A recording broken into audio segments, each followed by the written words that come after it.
El Señor les bendiga, queridos hermanos. Hoy desde nuestras casas vamos todos juntos a adorar el nombre de nuestro Señor, porque Él es bueno, porque Él es fiel, porque Él es misericordioso, amén, porque Él es nuestro Dios todopoderoso, que tiene cuidado de nuestras vidas, que nos guarda bajo la sombra de sus alas, que nos cubre con su sangre poderosa y que no nos abandona. Dice su palabra que Él es nuestra roca eterna, amén, y que podemos nosotros vivir confiados en Él, amén.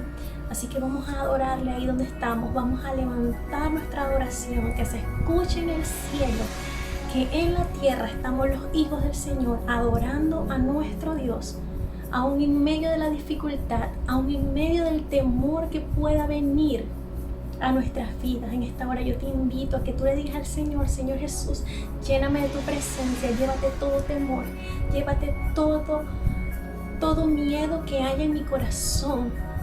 En esta hora y hazme vivir confiado, sabiendo que yo estoy bajo la sombra de tus alas, Señor, que tú no me dejas, que tú no me desamparas, que estás conmigo en todo momento. Amén. Vamos a alabar a nuestro Dios juntos, como familia, amén.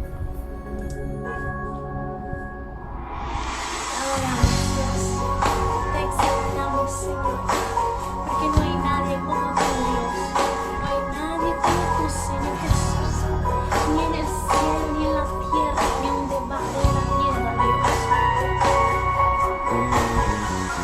Como en las noches me inunda el temor y siento que la soledad se apoderó de mí, y cuando siento que es poco mi valor, es mi temor, es mi seguridad, es cuando más te anhelo, es cuando más yo necesito oír tu dulce voz diciéndome: yo estoy aquí. Cúbreme, abrázame y escóndeme bajo tus alas hoy, Señor. Cúbreme, vamos a decirle: abrázame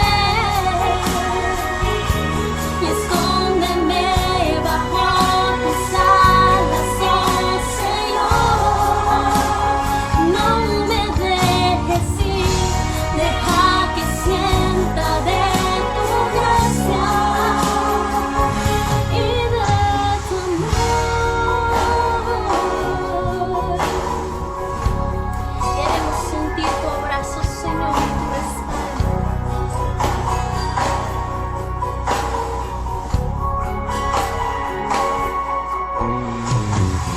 Cuando en las noches me inunda el temor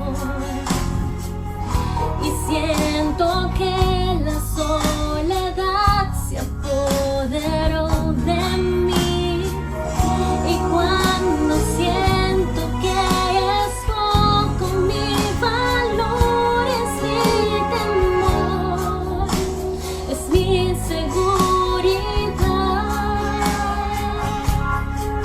es cuando más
Gracias, Señor, tu amor, tu favor y tu misericordia, Señor. Gracias, Señor. Gracias, Padre Celestial, porque en ti estamos seguros, Señor. Te adoramos, te bendecimos. Tu nombre, Jesús. Señor le bendiga, soy el pastor Eduardo Castillo. En esta oportunidad contento, complacido de poder llegar a tu hogar a través de estos medios que nos los permiten en estos tiempos de aislamiento social, pero la palabra de Dios no está aislada. No nos podemos reunir como iglesia, pero eso no impide que seamos iglesia. Y en esta oportunidad, en este domingo, quiero compartir contigo el tema Lecciones en tiempos de crisis. Quiero que busques en tu Biblia, en el libro de los Jueces, en el capítulo 4. Vamos a estar estudiando en esta ocasión del verso 1 al verso 10. Y quiero darte algunos detalles sobre el libro de los Jueces. En primer lugar, es el sexto libro de la Biblia. Es un libro histórico y presenta la vida del pueblo de Israel ya establecido en la tierra prometida. El libro también presenta la transición entre el sistema de jueces a la monarquía. El libro de Jueces debe leerse y entenderse desde la perspectiva que presenta el último verso del último capítulo de este libro, que se lee de la siguiente manera, y leo para ustedes de la Nueva Traducción Viviente. Toda la escritura que vamos a leer en esta ocasión es de la Nueva Traducción Viviente. Dice así: en esos días no había rey en Israel, cada uno hacía lo que bien le parecía. ¿No es esto muy parecido a lo que acontece hoy? La gente en el mundo, cada quien hace lo que bien le parecía. La falta de autoridad dio lugar a un desorden generalizado y a un espíritu de independencia. Eso mismo estamos viviendo hoy en el mundo actual. Cada quien hace lo que le da la gana. Cada quien vive como quiere. La gente hoy vive bajo el sistema: hago lo que a mí me conviene, lo que a mí me parece y lo que resulta para mí. Y no me importa si no te resulta a ti, si no estás de acuerdo. La gente vive así. Hermanos queridos, y hoy no respetamos las normas y mucho menos las leyes que Dios ha establecido. Y de tiempo en tiempo se hace necesario una crisis que sacudan nuestras vidas para que seamos enfocados en lo que Dios quiere y en lo que es verdaderamente importante. En estos tiempos que vivimos, estamos descubriendo que para nosotros la familia es importante, el hogar es importante, la convivencia es importante, el abrazo es importante, el beso es importante, las caricias, las expresiones de amor son importantes, y ahora las estamos extrañando en este tiempo de aislamiento, porque la dábamos por un hecho, la dábamos como si fuera algo natural, normal. Y hoy esta crisis nos ha venido a enseñar que las cosas más importantes muchas veces pueden ser las más sencillas del mundo. Muy bien, entonces, hermanos queridos, siempre en la vida siempre va a haber crisis. Esta crisis es la primera que vive esta generación, pero han habido otras crisis. Hace 100 años hubo la crisis de la fiebre española y que mató a mucha más gente de la que esta crisis está matando. Y bien, en tiempo ocurren crisis, y las crisis vienen para darnos lecciones. Triste el hombre que cuando atraviesa la crisis no saca ninguna lección de ella. Y vamos a ver algunas lecciones que nos presenta el texto y la crisis. Número 1, el verso 1 nos enseña que toda crisis tiene un trasfondo. Las crisis no nacen del vacío. Las crisis no vienen del azar. Toda crisis tiene un trasfondo. El verso 1 dice: muerto Ahod, los israelitas volvieron a hacer lo malo ante los ojos del Señor. La Biblia dice que Ahod era un juez, y bajo el liderazgo de Ahod la tierra vivió en paz por 80 años. Pero la Biblia nos dice que con el paso del tiempo la gente empezó a bajar las normas, a relajarse, y volvieron a hacer lo que es malo, lo que desagrada a Dios. Note algo, dice, volvieron a hacer lo malo a los ojos del Señor. Y parece que el pueblo de Israel vivía en un ciclo. Y esta crisis nos muestra lo que conocemos como el ciclo del pecado. Que era que el pueblo pecaba, Dios lo entregaba a un enemigo, ellos clamaban, Dios les enviaba un juez que los liberaba y otra vez se volvía a reiniciar el ciclo, ¿no? Y la causa de la opresión es justamente el pecado. Dice, y volvieron a hacer lo malo a los ojos del Señor. No importa la definición que los hombres le demos de malo o bueno, la definición absoluta la tiene Dios. Porque a los ojos de los hombres puede que hagamos cosas que no nos parecen mal, pero a los ojos de Dios son desagradables. Pecado es hacer lo malo a los ojos del Señor. Note que la perspectiva bíblica del pecado está determinada no por los hombres, sino por Dios. No por lo que piensan los hombres, sino por lo que dice Dios, ¿no? Puede que a los ojos de los hombres las cosas no nos parezcan malas, pero Dios tiene la competencia para determinar qué es malo y qué es bueno. Leamos el verso 2 que nos dice: entonces el Señor los entregó a Jabín, un rey cananeo de Azor. El comandante de su ejército era Sísara, que vivía en Aroset Goín. El verso 2 nos muestra las consecuencias del pecado, ¿no? Y la primera consecuencia del pecado es que Dios retira su protección. Dice, el Señor los entregó. O sea, que a causa del pecado Dios retiró su protección, su escudo. Dios era el amparo de ellos y ellos, el pecado los colocó fuera de la protección divina. De igual forma, el pecado a nosotros nos coloca fuera de la protección de Dios. Perdemos el margen de cuidado y de protección de Dios cada vez que decidimos pecar y de vivir una vida pecaminosa. La segunda consecuencia del pecado es que los enemigos derrotados se vuelven a levantar. Quiero que veas algo. Jabín no es un nombre personal, es un título real. Tiempo atrás Josué había derrotado a estos mismos pueblos.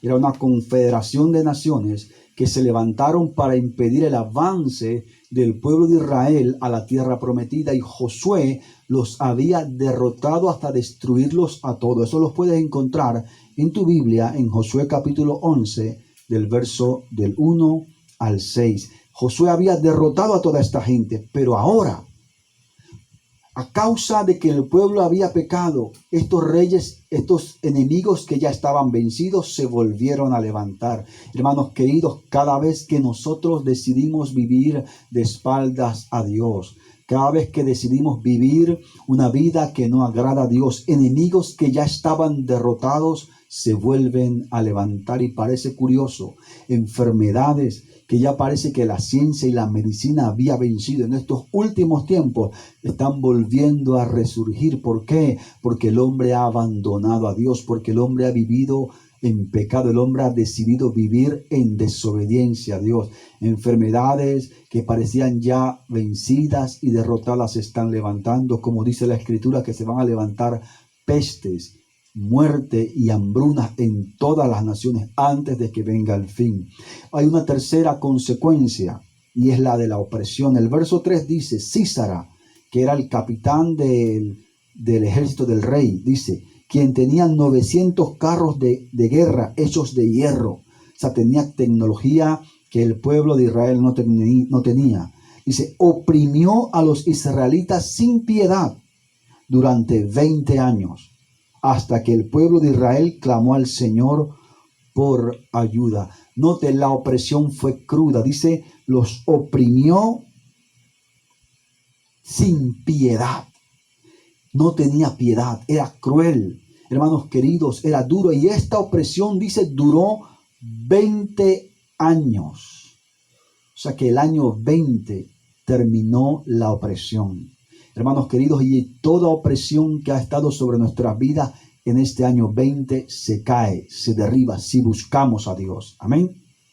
Ahora bien, esta crisis dejó al pueblo amedrentado y con miedo y además impresionado. 900 carros de hierro. Mientras ellos vivían en la era del hierro, los israelitas todavía vivían en la época del cobre. Inclusive hasta en los días de Saúl todavía vivían ellos en la época del cobre y no tenían tecnología.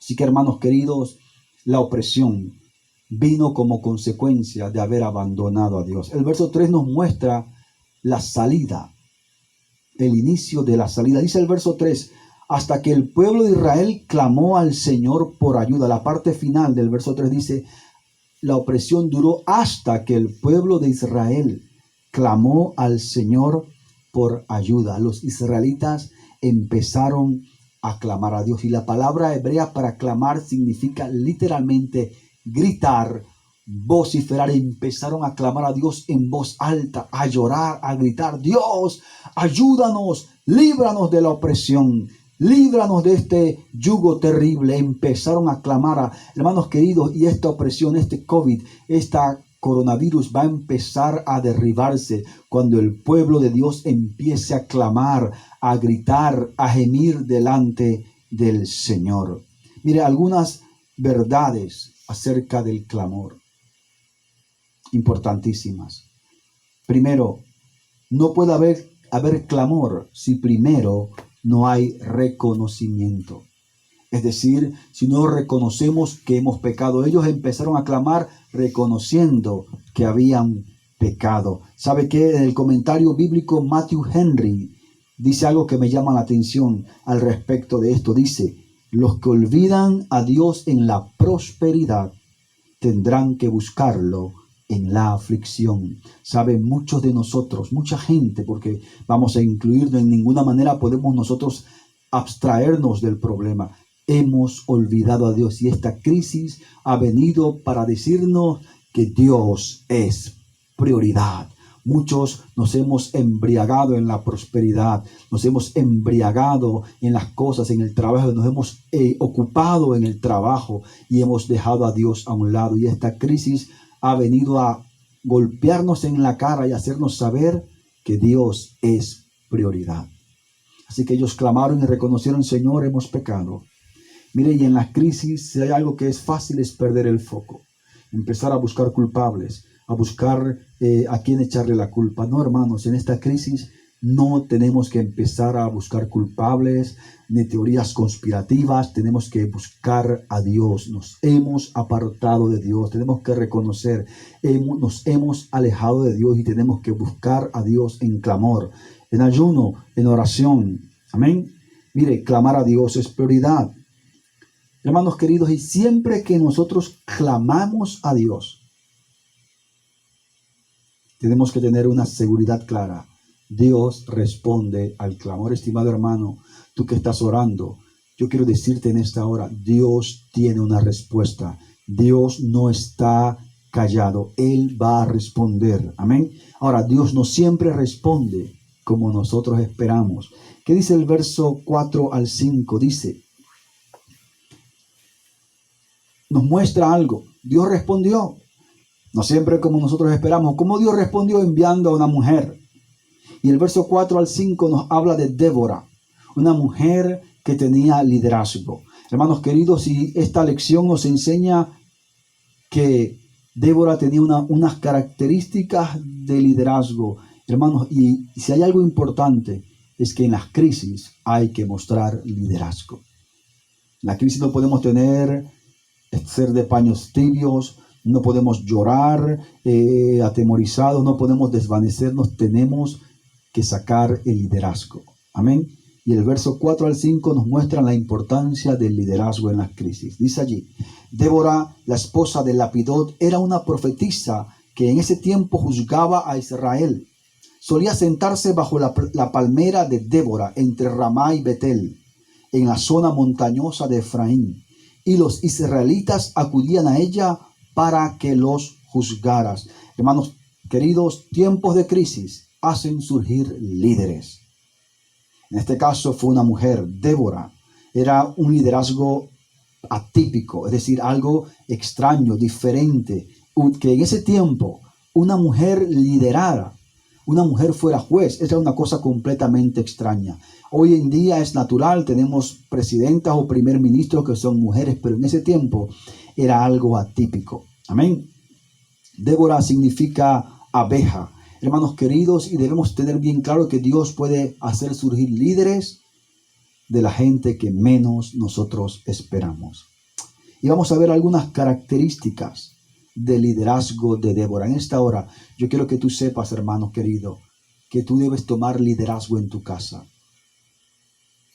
Aprender a desarrollar el liderazgo que Dios te ha dado. Y vamos a ver algunas características del liderazgo de Débora. En primer lugar, ella se había ganado el respeto de su pueblo. Hermanos, no puede haber liderazgo si no hay respeto. Dice que la gente la respetaba, tenía trayectoria. 2, ella conocía el designio de Dios, y eso es algo muy importante. Los líderes de salubridad, los líderes políticos nos pueden decir cifras, nos pueden decir detalles, proyecciones, proporciones, pero los líderes espirituales conocemos el designio de Dios, es decir, la voluntad de Dios. Y dice la Biblia, en el verso 6 al 7, dice: un día Débora mandó a buscar a Barak, hijo de Abinoam, quien vivía en Cedes, en el territorio de Neftalí, y le dijo: el Señor de Israel te ordena, escucha bien, te ordena, reúne en el monte Tabor a 10,000 guerreros de las tribus de Neftalí y de Zabulón, porque esta crisis había atacado más a la parte nordeste del reino de Israel. Así que eran los del norte los que estaban siendo más afectados por esta crisis de Sísara.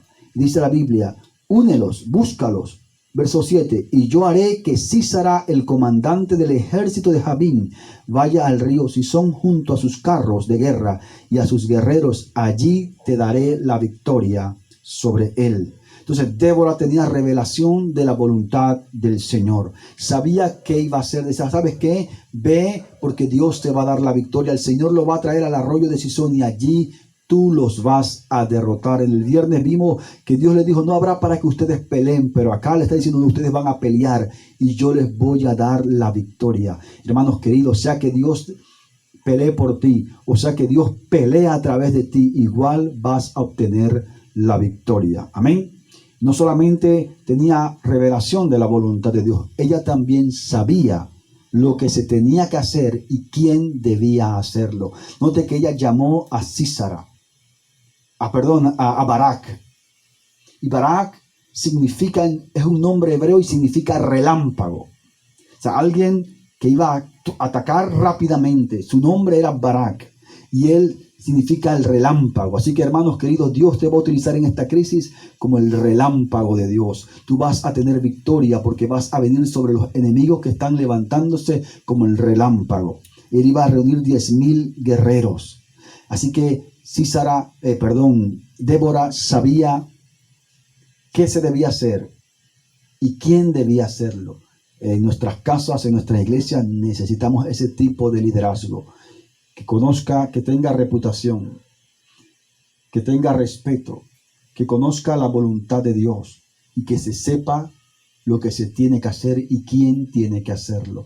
Hermanos, y nosotros sabemos qué tenemos que hacer. Nuestro trabajo en este tiempo es orar, es pelear la batalla espiritual, es levantar clamor. Es lo que nosotros hemos sido llamados a hacer como iglesia en este tiempo de crisis. Sabemos qué tenemos que hacer y sabemos quiénes tenemos que hacerlo, cada uno de nosotros.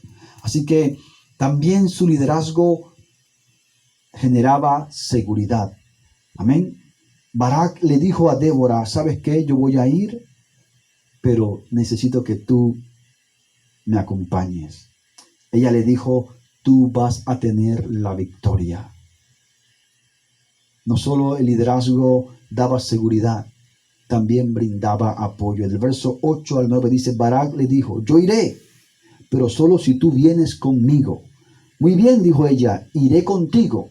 Pero note lo que dice: pero tú no recibirás honra en esta misión, porque la victoria del Señor sobre Sísara, quedará en manos de una mujer.